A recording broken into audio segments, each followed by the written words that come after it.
आणि यानंतर आपण नाशिकमध्ये जाऊया, तर संजय राऊत बोलतायत। असं डॅमेज कंट्रोलसाठी एकनाथ शिंदे, मुख्यमंत्री एकनाथ शिंदे आज तातडीनं नाशिकमध्ये येत आहेत। एकूणच त्यांच्या उमेदवाराबाबत त्यांना खात्री नाही आहे का? 4 दिवसात दुसरा दौरा, 10 दिवसात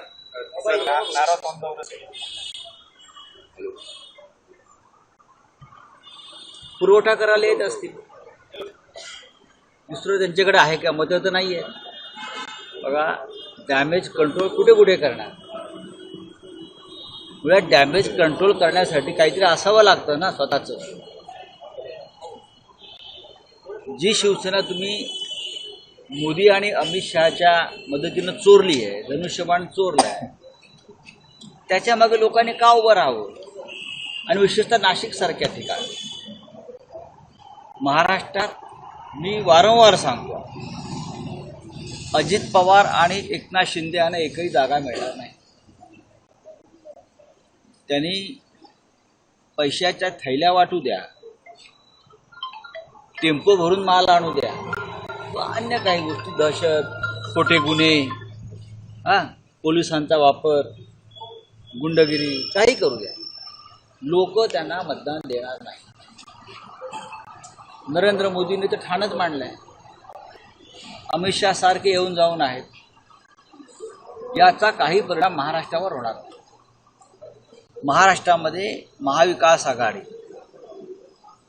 किमान 35 जागा जिंकल्या, किमान, मी पुढलं सांगत नाही। या क्षणी परिस्थिती अशी आहे की किमान 35 जागा महाविकास आघाडी या महाराष्ट्रात जिंकल्या आहे। काँग्रेस, राष्ट्रवादी काँग्रेस आणि शिवसेना आणि तिन्ही पक्षाचे प्रमुख नेते आणि कार्यकर्ते हे अगदी मनापासून तन मन धन एकत्र करून काम करतात, असं मला समोर दिसत नाही, अजिबात समोर दिसत नाही। अजित पवारांच्या बाबतीत म्हणाले, त्यांच्या उमेदवारांच्या निवडणुका संपलेल्या आहेत, ते आता मोकळे झाले। हे दुसरे जे आहेत मुख्यमंत्री, त्यांची धावपळ सुरू आहे, पण त्यांची ही अखेरची फडफड आहे। त्याच्यामुळे तुमचा जो शब्द आहे डॅमेज कंट्रोल, मुळात काय ते डॅमेज व्हायला शिल्लक काय आहे त्यांच्याकडे? डॅमेज व्हायला काहीतरी स्ट्रक्चर असावं लागतं ना, काहीच नाही। अपक्ष उमेदवाराला मतं पडतात पैसे देऊन। काल आपण 800 कोटींच्या घोटाळ्याबद्दल बोलला होता, मुख्यमंत्री एकनाथ शिंदे यांच्याकडे निर्देश केले होते, मात्र नाशिकमध्ये काही नेते यामध्ये सहभागी आहेत का आणि नेमकं कशा प्रकारचा हा घोटाळा आहे? मी 14 तारखेला त्याच्याविषयी मुंबईमध्ये पुराव्यासह ही माहिती सगळी समोर आणणारच आहे। कदाचित 15 तारखेला मी उद्धव ठाकरे साहेबांबरोबर परत नाशिकला येईल, तेव्हा हा साधारण 800 ते 900 कोटीचा भूसंपादन घोटाळा नाशिक महानगरपालिका, नगरविकास मंत्रालय, एकनाथ शिंदेंच्या नेतृत्वाखाली इकडले काही स्थानिक पुढारी, त्यांच्या मर्जीतले बिल्डर, या सगळ्यांनी मिळून 800 ते 900 कोटी रुपयांची लूट कशी केली, त्यात कोण सहभागी आहेत, त्या लाभार्थी कोण आहेत, हे उघड करावंच लागेल। अशा प्रकारे जनतेच्या पैशाची लूट जर कोणी करत असेल आणि नरेंद्र मोदी डोळ्याला पट्टे बांधून बसणार असेल, तर मला त्यांना दाखवावं लागेल की तुम्ही खोटारडे आणि भंपक आहात। कुठे ईडी आणि सीबीआय, हा मला प्रश्न त्यांना विचारायचा। 800 आणि 900 कोटी नाशिक महानगरपालिकेची लूट करणं ही काही लहान गोष्ट नाही आहे ना। आणि शेतकरी नसलेल्यांना,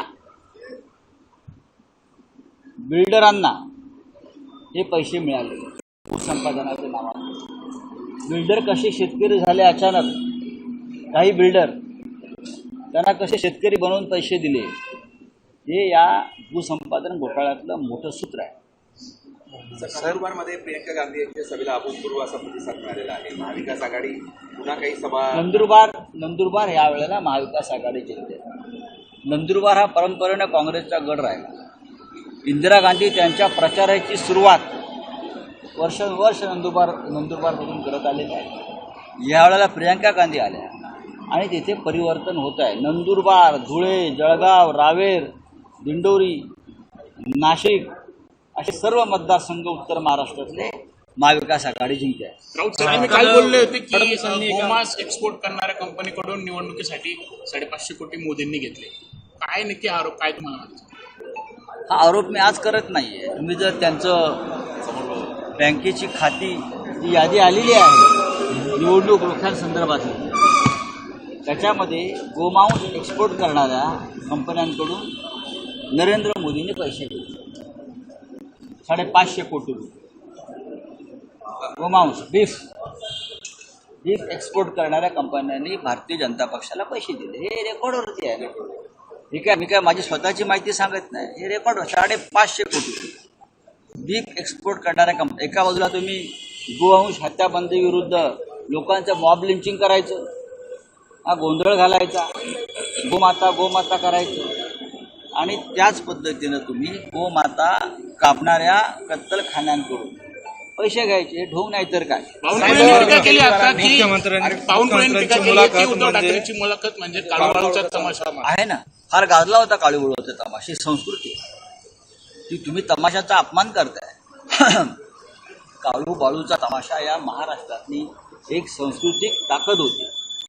त्यांनी या महाराष्ट्रामध्ये काळूबाळूंनी एकत्र येऊन फार मोठं जागृती आणि सामाजिक सुधारणा केली होती. लोकांना जागा केलं होतं. आंधळं दळतंय शाहीर साबळ्यांचा आणि काळूबाळू यांचा तमाशा.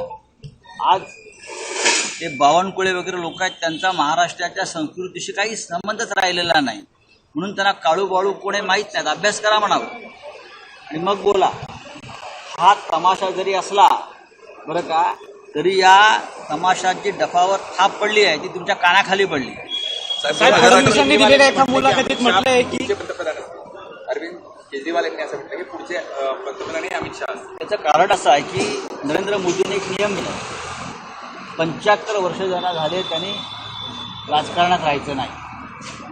सप्टेंबर महिन्यात नरेंद्र मोदींना 75 वर्ष होत आहे. त्याच्यामुळे नरेंद्र मोदींनी त्यांनीच केलेल्या नियमानुसार त्यांना दूर व्हावं लागतं. ही पुढली गोष्ट. पण त्याच्या आधी मी म्हणतो 4 जूनला नरेंद्र मोदी निवडणूक हरतायत, तेव्हा अमित शहा नरेंद्र मोदी यांनी किती प्रयत्न केले तरी ते सत्तेवरच येणार नाही. साहेब, देवेंद्र फडणवीसांनी एका मुलाखतीत म्हटलंय की युतीची सत्ता आल्यापासून 1999 पासून उद्धवजींना मुख्यमंत्री पदाचे स्वप्न पडत आहे. आम्हाला स्वप्न पडत नाही, अजिबात नाही. आम्ही स्वप्नात कधी जगत नाही. आमची जी स्वप्न आहेत ती राष्ट्रहित आणि महाराष्ट्राच्या कल्याणासाठी आहे. तुमची स्वप्न जी तुम्ही अचानक तुम्हाला जो काय स्वप्नातला आजार झाला होता तो आता हळूहळू दूर व्हायला सुरुवात झालेली आहे. चला, असं देखील म्हणाले की नारायण राणेंना मुख्यमंत्री पदापासून दूर करण्यासाठी सोय केली. देवेंद्र फडणवीस म्हणाले की नारायण राणेंना मुख्यमंत्री पदापासून दूर करण्यासाठी सोय केली उद्धव ठाकरे. कधी का दिलेल्या मुलाखतीत ते एका आणि देवेंद्र फडणवीस यांना फार गांभीर्याने घेऊन आले. नारायण राणे मुख्यमंत्री होते, ते निवडणूक हारले. त्यांच्या नेतृत्वाखाली शिवसेना भाजप युती निवडणूक हारले मुख्यमंत्री असताना. हे फडणवीसना माहीत नाही आहे. अत्यंत कच्चं मडकं आहे ते राजकारणात. अत्यंत कच्चं मडकं. कॉपी करून पास झालेली पोरं असतात ना, बरं का, त्यांनाही डॉक्टरकी वगैरे करता येत नाही. ऑफर पेशंट मरतात टेबलावरच. पेशंट मरतात टेबलावर. त्या प्रकारचे फडणवीस आहेत. नारायण राणे यांना बाळासाहेबांनी मुख्यमंत्री केलं. शिवसेना प्रमुखांनी उद्धव ठाकरे साहेबांनी त्यांना पाठिंबा दिला होता मुख्यमंत्री पदासाठी. त्यांच्या नेतृत्वाखाली आम्ही निवडणुका लढलो आणि निवडणुका हारलो. हे फडणवीस यांना माहीत नसेल, कारण फडणवीस तेव्हा फार राजकारणात नव्हते. साहेब, तुम्ही काल भाषणात बोलताना एक टीका केलेली आहे की मोदींना शिळे देणारेच आज त्यांच्या शेजारी बसलेत आणि मुस्लिमांचा फतवा जो काढला जात आहे त्याबद्दल बोलतायत म्हणून. हे नक्की तुम्हाला राज ठाकरेंना म्हणायचं होतं का, काय नक्की तुम्ही ठरवा मी कोणाला म्हणालो. चुकीचं काय? फतवा म्हणजे कसला फतवा असतो? आम्ही पण सांगतो ना, आम्ही सुद्धा हा आमचा फतवाच आहे. या देशातल्या राष्ट्रभक्तांनी देश वाचवण्यासाठी, लोकशाही वाचवण्यासाठी, संविधान वाचवण्यासाठी इंडिया आघाडीला आणि महाविकास आघाडीला मतदान करावं. हा फतवा समजा तुम्ही. असं जर फतवा कुणी काढत असेल की देश वाचवण्यासाठी, स्वातंत्र्य वाचवण्यासाठी, लोकशाही संविधान वाचवण्यासाठी आपण सगळ्यांनी मतदान केलं पाहिजे, हा फतवा कसा का असू शकतो? का कळतं का त्यांना? उद्धव ठाकरेंचा कसा दौरा राहणार आहे प्रचाराचा आणि महाविकास आघाडीचे कोणते नेते येणार आहेत? माननीय उद्धवजी 15 तारखेला नाशिकमध्ये येत आहेत. गोल्फ क्लबवर त्यांची सभा आहे आणि ती सभा विराट सभा. एवढंच मी सांगतो. एबीपी माझा, उघडा डोळे बघा नीट.